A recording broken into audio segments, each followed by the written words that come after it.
वहाला भाई बहन, अॼु पाण गीत शास्त्र जे 57 ने 58 ई 2 अध्याय जो अभ्यास कंदासीं। गीत शास्त्र जो 57मो अध्याय उहो दाऊद साउल राजाનું बचेला जंगल में ने गुफा में रहंदो हो उन टाइम जो गीत आहे। दाऊद राजा लगातार मौत जे मुंहं में ढसड़ाए वेंदो हो ने साउल राजा इन जो जीव गनेला मंगंदो हो। अहिड़े टाइम में लिकांदो फिरंदो दाऊद राजा ईश्वर वटे पंहिंजो आवाज़ सुणाए थो, पंहिंजी हालत ईश्वर खे जणाए थो। दाऊद जी ईश्वर खे हिकिड़ी ज प्रार्थना आहे, हे ईश्वर मुंहिंजो नास थियला ॾिजे न। गीत शास्त्र 57 में अध्याय पर ख़ासि કરીને 2 भाग में वહેંચી શકાય थी आहे। 1 થી 5 कलम में बचाव थिए तेला प्रार्थना ने कलम 6 થી 11 में ईश्वर बचाव क्यों तंहिंजी ईश्वर स्तुति भक्ति जी प्रार्थना ने कलम 6 થી 11 में ईश्वर बचाव क्यों तंहिंजी ईश्वर स्तुति भक्ति क्यों इनजी प्रार्थना। मित्र, पाण पण जीवन जे मुश्किल टाइम में ईश्वर के कहिड़ी रीते विनंती कहिणी इन विषय दाऊद राजा जे अनुभव मथा ईश्वर ते विश्वास रखे जो सिखो। अचो हाणे पाण अहिड़ियूं कार्यक्रम खे अॻियां वधे। गीत शास्त्र 57 ने तंहिंजी पहली 5 कलमूं। हे ईश्वर मूं ते दया कर, मूं ते दया कर, कीअं कि मुंहिंजो आत्मा तुंहिंजे शरणे आयो आहे। ही मुश्किलियूं पूरियूं थिए त्यां सुधी आउं तुंहिंजी पख जे आसरे रहंदो। आउं परात्पर देव जी विनंती करींदो। ईश्वर जेको मुंहिंजो पूरो पाड़ींदड़ आहे तंहिंखे आउं विनंती करींदो। जेको मूंखे उनारी गनेला मंगे था उहो मुंहिंजी निंदा कईं था, तॾहिं ईश्वर आकाश में जा सहाय करीने मूंखे बचाईंदा। उहो पंहिंजी कृपा ने सत्यता हलाईंदा। मुंहिंजो आत्मा सीं विचे आहे, जंहिंजे मन में मुंहिंजे कारणे भड़का थिए था उन में मूंखे सुम्हणो पए थो। उहो माण्हूअ जा दंद भाला ने बाण जहिड़ा ऐं ने उन जी जब सनी धार वारी तलवार जहिड़ी आहे। हे ईश्वर आकाश करता तूं ऊचो मना, सॼी पृथ्वी करता तुंहिंजो महिमा वॾो थिए। साउल राजा दाऊद खे मारी वेझेला पीछो करींदो हो ने इन जे सैनिक खे चारे बाजू हलाईने इन जी तपास कराईंदो हो ने पंहिंजे सैनिक खे चारे बाजू हलाईने उन जी ख़ासि तपास कईंदो हो। अहिड़े टाइम में दाऊद राजा इन जो आसरो पंहिंजी सलामती जीरे ईश्वर में गोतीए थो ने ईश्वर वटे पंहिंजे जीवन लाइ दया जी मांगणी करे थो। उहो पंहिंखे ईश्वर जी पख नीचे आसरो मिले तंहिं लाइ विनंती करे थो। पहली 2 कलम में दाऊद जो ईश्वर पर जो विश्वास ज़ाहिर थिए थो। तंहिं पोइ इन जा दुश्मन कहिड़ा आहिनि हू 3 ने 4 कलम में नेरेला मिले थो। दाऊद जणाए थो त जेको मूंखे उनारेला मंगे थो उहो मुंहिंजी निंदा करे थो। तंहिं पोइ 4 कलम में दुश्मन खे उहो हिंसक झंगली पशु जहिड़ो, सिंह जहिड़ो ने क्रूर ने घातकी जणाए थो। मित्र, ईश्वरનું छेटो थींदल साउल राजा ईश्वर जो मनपसंद दाऊद जो जीव गिंदल थियो आहे। दाऊद पंहिंजो जीव बचाए लाइ ठिकाणे ठिकाणे भटकी रहियो आहे। दाऊद निर्दोष आहे, उहो कोई गुनो केन आहे, पण साउल जे हथ में सत्ता आहे, माण्हू आहे, ताक़त आहे। इन सां कोई आवाज़ करी सघे नथो। प्रिय मित्र, शक्य आहे ऐं पण दाऊद वारे जी अहिड़ो अनुभव कयो हूंदो। मित्र, अहिड़े टाइम में ऐं कंहिंजी मदद मङो था, कंहिं वटि वञो था, लांच रुश्वत अन्याय पक्षा पक्षी ऐं के दाद ॾेई ॾे ऐं थकी रहंदा ऐं जो कोई सुणंदो न सुणंदा त कोई पण जे पक्ष से उभो नहीं रहे। मित्र, अॼु अहिड़ो बनी रहियो आहे, पण निराश थी जा न। ईश्वर जेको दाऊद खे मदद कयो उज ईश्वर आके मदद करे ला तैयार आहीं। ईश्वर आंजो पूरो करे वारा आहीं। ईश्वर आंजी मेड़े ज़रूरियातूं पूरियूं पाड़ींदा। ईश्वर आकाश में जा मदद हलाईने आके बचाईंदा। आला ईश्वर पंहिंजी सच्चाई ने कृपा हलाईंदा। प्रभु यीशु ख्रिस्त पर जो विश्वास आके अदृश्य रीते आके कल्पना न अचे अहिड़ी रीते मदद करींदा। मित्र, तंहिं ज़रूरी आहे कि ऐं जीरा ने सच्चे ईश्वर खे आंजा पंहिंजा बनाए गिनो ने मात्र उन तेज विश्वास करियो। बाइबल में दानियल ना जे जवान खे सिंह जे बीड़ में विझी में आयो। इन जी ॻाल्हि जणाए में आई आहे। ही जुवान फक़्ति सचे जीरे ईश्वर जो द्राह रखंदो हो ने उन्हीं जो भजन कहींदो हो। परिणामे ईश्वर इनके सिंह जे मुंह में जा छोड़ायो। इन ज प्रमाणे ईश्वर पाके बीमारी में जा सिंह जहिड़े लोक जे त्रासनू अकस्मात से बचाईंदल हई। अचो मित्र हाणे पाण अॻियां 5वीं कलम नेरियूं। गीत शास्त्र 57 अध्याय ने 5वीं कलम। हे ईश्वर आकाश करता तूं ऊंचो मनाओ, सॼी पृथ्वी करता तुंहिंजो महिमा वधू थियो। दाऊद दुख में पीड़ा में दबाई वियो आहे, तंहिं छतां हू ईश्वर जी स्तुति भक्ति करे थो। इन जो ईश्वर पर जो विश्वास अडग आहे। ईश्वर जेको इन जो एतिरी वार रक्षण कयो हुयो, उहो ज ईश्वर इन जा बचाईंदल ऐं इन जी इनखे ख़ातिरी आहे। तंहिं लाइ हू ईश्वर जो महिमा ज करे थो। 57 अध्याय ने 6 થી 11 कलम। ओनी मुंहिंजा पग गूंचवाड़े में पे तंहिं जारी पाथरियो हुयो, मुंहिंजो आत्मा नमी वियो आहे। उन मूं वटे खॾो खोदियो हुयो ने हिन में हू पिंड छणे आई। हे ईश्वर मुंहिंजो हृदय मज़बूत आहे, मुंहिंजो हृदय मज़बूत आहे। ऐं गीत ॻाईंदो, हा ऐं भॼन ॻाईंदो। हे मुंहिंजा आत्मा जाग, मुंहिंजा वीणा ने तंबूरा ऐं जागो। ऐं त सवार जो वहेलो जागंदो। हे मुंहिंजा प्रभु, ऐं लोक में तुंहिंजी आभार स्तुति करींदो। विदेशीअ में तुंहिंजा भॼन ॻाईंदो कीअं कि तुंहिंजी कृपा आकाश में पुॼे ने तुंहिंजी सचाई गगन में पुॼे, एतिरी वॾी आहे। हे ईश्वर आकाश करता तूं ऊंचो मना, सॼी पृथ्वी करता तुंहिंजो महिमा वॾो थिए। हिन कलम में ईश्वर भक्त राजा दाऊद ईश्वर इन जी प्रार्थना जो जवाबु ॾिनो हुयो। अहिड़ो विश्वास करीने ईश्वर स्तुति ने भॼन करे थो। दाऊद राजा जा दुश्मन सिंह जहिड़ो घातकी ने जंगली हुआ, छतां उहो दाऊद खे कीअं करे सघिया न। उहो दाऊद खे नुक़सान करे लाइ आया, पर दाऊद खे ईश्वर बचायो ने दुश्मन खे ज नुक़सान थियो। 7वीं कलम में दाऊद ईश्वर खे पंहिंजे विश्वास जी ॼाण करे थो। इन जो हृदय ईश्वर पर जे विश्वास में मज़बूत आहे ने तंहिं लाइ हाणे हू ॾुखी थई हैरान नहीं थिए, पण ईश्वर स्तोत्र ॻाईंदो, भॼन ॻाईंदो। 8वीं कलम में वहेली सवार जो हू पंहिंजे वाजिंद्र साथे ईश्वर स्तुति ने ईश्वर भॼन करे थो।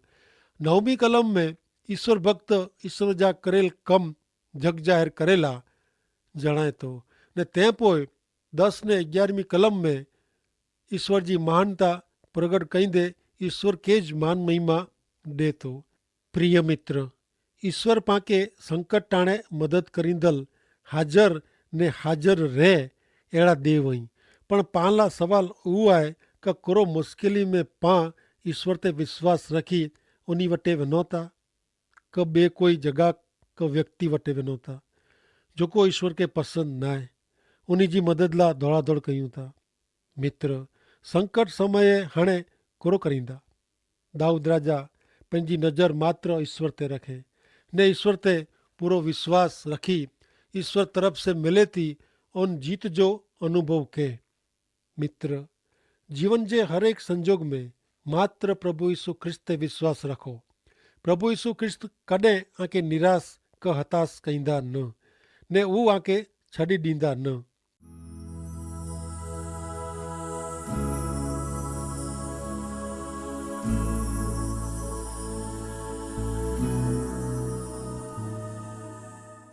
मित्र, हिते पाण 57 अध्याय समाप्त करी ने हाणे 58 अध्याय में प्रवेश कयूं था। मित्र, 58 अध्याय हू दाऊद जी ईश्वर के प्रार्थना आहे, जंहिंमें ईश्वर के ख़ासे में ख़ासा न्यायाधीश तरीक़े ने न्यायी ने जीत ॾिराईंदड़ तरीक़े ज़ाहिर करे में आया आहिनि। ईश्वर अनाथ, विधवा, ग़रीब ने लाचार भेरा थई न्याय करींदा। हू न्यायी ईश्वर आहीं ने तंहिं लाइ हू कॾहिं पण अन्याय के जीत ॾिराईंदा न। दाऊद जे समय में पण ईश्वर जो द्राह रखंदल अन्यायी लोग, ग़रीब लोग जो शोषण कईंदा हुआ। दाऊद अहिड़े टाइम में पंहिंजी दाद फरियाद खणी वञे थो ने हू जाणे थो कि पृथ्वी पर जो कोई व्यक्ति इनके न्याय ॾेई सघे थी आहे न, पण ईश्वर वटे न्याय आहे। हू कॾहिं पण अन्याय कईंदा न। भले हाणे मित्र पा कार्यक्रम में अॻियां वधंदे नेरियूं गीत शास्त्र जे पुस्तक जे 58 अध्याय जो 1 થી 5 कलम सुणो। अरे पराक्रमी, कोरो ऐं सच्चई न्याय में कुछो था? कोरो ऐं माण्हूअ जो अदल इंसाफ़ करियो था? ना, ऐं मन में बूंढाए करियो था। पृथ्वी पर ऐं आजे हथ से जुल्म करियो था। बूंढा माण्हू मांजे पेट नूं ज भटकी विया वे था। उ जन्मे था ने तेरीं खोटो बोले था ने खोटे मार्गे चढ़ी वञे था। उन्हीं जो ज़हर सप जे ज़हर जहिड़ो आहे। उहो कन बंदि रखंदड़ ॿोड़े सप जहिड़ा ऐं जेको घणे होशियारी से मुरली वॼाईंदड़ मदारी जो सॾु सुणे नथो। दाऊद हिते अन्याय विरुद्ध आरोप रखे थो। लोग जेको पिंड खे आगेवान नेता मञीने पिंड वॾा बणे था ने वॾा वञी वेठा आहिनि, पर उहे पंहिंजे अधिकार जो दुरुपयोग कनि था। उहे अन्यायी आहिनि, बूंदाई रखंदड़ कपटी आहिनि, उहे ज़ुल्मी आहिनि, उहे खोटा आहिनि। वरी उहे सत्य सुणेला पंहिंजा कन बंदि रखंदड़ ने पंहिंजो धारियो करींदड़ माण्हू आहिनि। मित्र, कोरो अॼु पंहिंजी आजू बाजू अहिड़ो न आहे। पंहिंजे देश में, पंहिंजे समाज में, अरे धार्मिक जॻह में पण अन्याय माण्हू जेको पराक्रमी पैसा ने ॿर जे कारण अन्याय कयूं था ऐं ॾोखी लाचार खे हैरान कयूं था। अहिड़ा लोकला दाऊद पंहिंजे दिलि जो ॾोख पीड़ा ने अर्जूं गर्जूं जणाईंदे घणे सचाई से ईश्वर वटे कीअं पण लिकाए वग़ैरह मिड़े जणाए थो। हाणे नेरियो गीत शास्त्र जे 58वें अध्याय जी 6-9 कलम में कोरो चवनि था। हिते चवनि था कि हे ईश्वर, उन्ही जे मौजी बत्रीसी जोरी वॼिजे। यहोवा सिंह जे बच्चे जी राखसी फुगाए वॼिजे। ऊ जपाटे वेंदल पाणी वारे जी वोड़ी वञो। ऊ बाण ताकीए तॾहिं धार वग़ैरह जा थई वञो। गोकड़ गाए जेको हरे हरे हले थी उन वारे जी, अथवा जेको सूरज कॾहिं ॾिठे न आहे। अहिड़े स्त्री खे अधूरे गर्भ जहिड़ा ऊ थियो। आंजे हांडे खे कांटे जो तप लॻे ते पहला ऊ नीला वें क सुका वें तो पण उन्ही खे वंटोलियो ॾिसड़ी वेंदो। मित्र, बूंढे लोग जी बूंढाई से त्रासेल दाऊद जा ही शब्द आहिनि। पण मित्र, दाऊद कॾहिं पण कोई पण व्यक्ति जो न्याय न आहे के। उहो ईश्वर खे पंहिंजो पुकार, पंहिंजी विनंती जणाए थो। मित्र, अॼु त पंहिंजे दुश्मन लाइ ईश्वर खे अहिड़ी प्रार्थना करी जी ज़रूरत न आहे। मुक्तिदाता प्रभु यीशु ख्रिस्त ते विश्वास रखी पंहिंजी फरियादूं पांखे ईश्वर जे हथ में सौंपे ॾिनी जी आहे। पांखे दुश्मन जे भले लाइ प्रार्थना करी इनखे ईश्वर जे हथ में सौंपे जो आहे। मन जे ऊंडाण में पण अहिड़ो हुअणो न खपे कि दुश्मन जो बूंडो थिए त खासो। पवित्र बाइबल में प्रभु यीशु ख्रिस्त पंहिंजे दुश्मन ते प्रेम भाव रखंदे जणाइए था। मत्ती अनुसार शुभ संदेश जे 5वें अध्याय जी 44-45 कलम में चए था कि आंजे दुश्मन खे प्रेम करियो ने जेको आंखे सताईए था उन लाइ प्रार्थना करियो, जेथी ऐं आकाश जे ईश्वर पिता जा बालक बनी वञो। कारण ऊ खासे ने ख़राब बोए ते सूरज उगाइए था, तीं खासो खरींदड़ ने ख़राब करींदड़ बोए खे वरसाद ॾिए था। मित्र, पंहिंजो दुश्मन वे तंहिंला पण खासो ज प्रार्थना करणी खपे, कारण अहिड़ी ईश्वर जी इच्छा आहे। मित्र, बदिलो वारींदड़ ईश्वर आहीं ने ईश्वर ज़रूरु उन ते विश्वास रखदल खे हिमत हारेला ॾींदा न। भले हाणे अॻियां पाण नेरियूं गीत शास्त्र जे 58वें अध्याय जी 10वीं ने 11वीं कलम। बदिलो वारेलो नेरीने न्याय माण्हू राजी थींदो। हू बूंढे जे लूई में पंहिंजा पग धोईंदो। तंहिंला लोक चवंदा कि न्याय खे चौकस बदिलो मिले थो। खरेखर पृथ्वी में न्याय करींदड़ ईश्वर रही। दाऊद राजा ईश्वर खे अदल इंसाफ़ ने न्यायाधीश तरीक़े मञीने बूंढे ते अचे वारे न्याय सन विषय जणाइए था। प्रिय मित्र, जीत त न्याय जी जाए ने तंहिंला अंत समय सुधी ईश्वर ते जरा पण अविश्वास करे वग़ैरह ईश्वर खे पंहिंजी हालत जणाइजी आहे। ईश्वर ते विश्वास रखंदे पांखे मुश्किली में पण दुश्मन लाइ प्रार्थना करेजी आहे ने तंहिंजे कारण ईश्वर जी शांति, ईश्वर जो प्रेम पंहिंजे जीवन में उभरंदो। मित्र, ईश्वर अदल न्यायाधीश आहीं। उन जी अखियूं मिणी ते ने हरेक जॻह ते आहे। उन जा कन हमेशह खुला आहिनि, जेथी उन ते विश्वास करींदड़ कोई पण व्यक्ति जॾहिं पण पोकार करे थी तॾहिं ईश्वर उन जो सुणीने इनके मदद कईं ज था। प्रभु यीशु ख्रिस्त पंहिंजे शिष्य खे जणाईंदे लोक जे अनुसार शुभ संदेश में 18वें अध्याय जी 7 થી 8 कलम में चए था त रात ॾींहुं मदद लाइ ईश्वर खे पोकारींदल पंहिंजे लोक जे पक्षे ईश्वर न्याय नहीं कई करो उहो उन खे मदद करे में मोड़ो करींदो। आवां खे चां थो क उहो उन जी तरफ़नि में मोड़ो करे वग़ैरह न्याय करींदा, पर मानव पुत्र पृथ्वी ते जॾहिं अचींदो तॾहिं इनके विश्वास ॾेखारींदो। मित्र, ईश्वर कॾहिं पण अन्यायी खे आंत ते जीत ॾिराईंदा न। तंहिं लाइ ईश्वर जे हथ में पंहिंजे खे सौंपी ईश्वर जी आधीनता में जीवन जीवो, इन में ज पंहिंजो आनंद मज़ा समायल आहे ने जो ईश्वर पंहिंजे पक्ष आहीं त पाण सामे केरु हूंदो। सच्चाई मित्र, ईश्वर पंहिंजे बालक जे पक्ष आहीं, जो पाण उन में रहो त उहो पाण में रहंदा। ईश्वर जो वचन आहे क जी डाड़ी में रे वग़ैरह फल ॾे नथी तीं जो ऐं मूं में रहंदा तो ज आमें ख़ासा फल अचींदा। ते अॻियां चए था क जो ऐं मूं में रहंदा त आऊं आमें रहंदो। तो पहली शर्त इहा आहे कि पाण खे ईश्वर में रहणो ज़रूरी आहे। जो पाण ईश्वर जे विश्वास में पक्का हूंदासीं, ईश्वर जे इच्छा प्रमाणे, ईश्वर जे वचन प्रमाणे पंहिंजो जीवन हूंदो त ईश्वर पाण भेरा आहीं ने। ईश्वर हमेशा सत्य मंगे था। पंहिंजे जीवन में विचारवाणी ने वर्तन में ईश्वर शुद्धता मंगे था, पवित्रता मंगे था। अने पाण खे उन पर जे केतिरो प्रेम आहे उहो मिणी अगत्य जी बाबत आहे।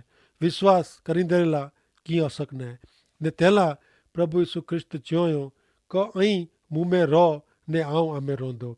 जीअं डारी वेले में रे वग़ैरह तंहिंजा फल ॾेई सघे नथी, तीअं ऐं जो मूं में रहंदा त ज आमें पवित्र आत्मा जा फल ॾेखारींदा। उहे फल त प्रेम, आनंद, शांति, मायाळू स्वभाव, दया ने सहनशीलता, विश्वास ने नम्रता ने संयम आहे। त करो मित्र, ही पवित्र आत्मा जा फल पामे ओगे ई कहिड़ी अगत्य जी बाबत आहे। अने तंहिं लाइ ईश्वर पिता दुनिया जी हरेक व्यक्ति खे चए थी का ओ पाप ने बोझ से दबाएला ऐं मिड़े मूं वटि अचो अने जीवन जो आध्यात्मिक पाणी मफ़त पियो ने आंजे जीवन के द्रोह करायो। सच्चे आध्यात्मिक पाणी जो आंखे ज़रूर आहे अने मार्ग, सत्य अने जीवन आऊं ई आहियां। मुंहिंजे आसरे वग़ैरह कोई पण व्यक्ति ईश्वर खे ओळखी सघे नथी, का ईश्वर खे मेळवी सघे नथी। तो करो मित्र, आंखे प्रभु जो आसरो, प्रभु जो सत्य अने प्रभु जो मार्ग जाणेला, प्रभु जा वचन ऐं जेको सुणो था इनमें आके कोई जात जो प्रश्न वे, मुश्किली वे तो ज़रूरु असांखे पत्र लखजा। हाला ईश्वर पिता के प्रार्थना करे में अचींदी ने आजी मिड़े मानगी मुसीबत ईश्वर पिता दूर कईंदा। अचो आजे कोई पण जात जो सवाल वे ने तंहिं भेगो आजो सरनामो पण लखजा। हिते पंहिंजो कार्यक्रम जो समय पूरो थिए थो। अगले कार्यक्रम में पाण ईश्वर पिता जी कृपा से फेरी मिली सकदासीं। हाणे ईश्वर पिता खे आशीष ॾियो। आमीन।